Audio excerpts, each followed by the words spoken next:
Ah, the magical world of Harry Potter. The action, the wonder, the adventure, it's all here. And most importantly for today's video, the different houses at Hogwarts. Ravenclaw, Hufflepuff, Slytherin. There's not a witch or wizard who went bad who wasn't in Slytherin. And finally is the house of our titular character, Gryffindor. Wait, why is the Gryffindor logo a biohazard symbol? I have to break your neck. It's just the way it is. I'm just a messenger. When we're first exposed to the Harry Potter story, Gryffindor are introduced as the good guys. They can't do anything wrong, can they? Slytherin, bad.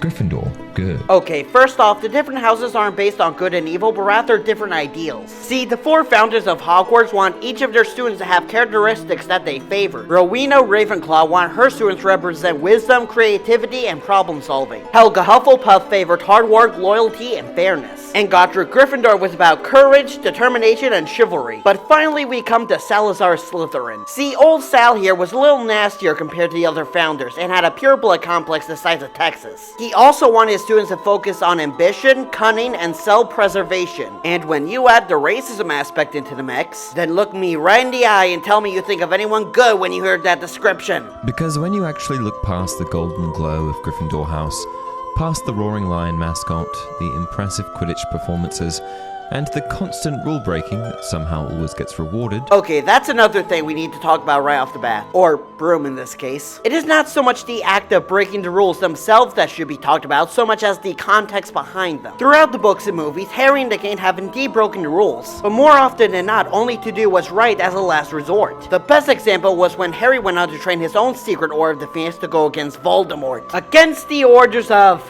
her. Because you know deep down.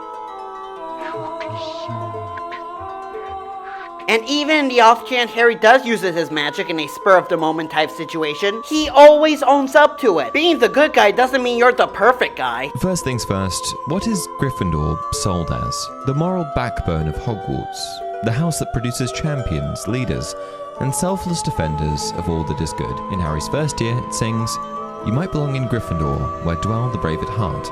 Their daring nerve and chivalry set Gryffindors apart." Honestly, does this not sound a bit over the top? Well, no. See, the story had lists off traits for all the houses in the first book, which I just did myself a minute ago, so I won't bother you with it again. And on the flip side of all of these, quite a bit of shade is thrown at Slytherin. There's not a single witch or wizard who went bad who wasn't in Slytherin. You know who was one. Yes, and do you know why that is? Because Voldemort represents every backwards ass, purity, blood, superior ideal that Salazar wants his students to represent.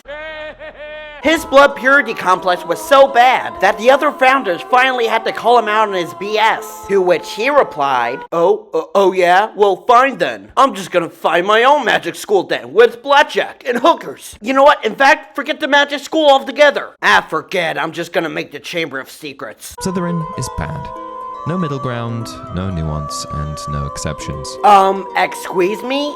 Bacon powder? What about the Marauders? Guys who started out as bullies and D-bags, but they were still good enough friends to become animagus when they found out Lupin was a werewolf. Or Neville, another Gryffindor who was ironically written as a joke character, but over the course of the series he got enough character development and depth that they let him kill a giant freaking snake. And then finally, everyone's favorite teacher, Snape, the Slytherin who was split between his love for Lily and his love for the dark arts. He chose the dark arts, but do you see my point? Harry Potter is not the story about a magic hat who forces people into categories of good and evil. It's about people choosing whether to be good or evil. Choosing black or white. We've all got both light and dark inside us. What matters is the part we choose to act on. And all those misconceptions I just explained at the start here are scattered throughout the rest of the video. But there's sort of a weird undertone there, like they're ambitious for the wrong reasons. But when a Gryffindor does it, it's seen as noble.